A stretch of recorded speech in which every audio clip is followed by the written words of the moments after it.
As I mentioned last week, Edgar Allan Poe is said to have invented the modern detective story with a trilogy of tales about C. Auguste Dupin.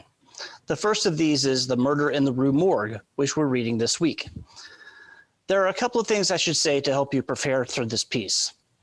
The pacing and structure here are probably different from what you're used to in more contemporary writing. It begins with an unnamed narrator theorizing about the differences between chess and checkers, which he refers to as drafts, an old-fashioned word for checkers. After a few long winding paragraphs, the narrator finally explains that what's about to follow will have something to do with these observations about chess and checkers. Maybe it does, maybe it doesn't. You can comment on that in the discussion board. The narrator then transitions to talking about his friend and apparent roommate, Dupin. He tells a short anecdote about how Dupin impressed him with his powers of observation during a walk they took one day, but the really impressive feat came after they read about the gruesome murder of a mother and daughter.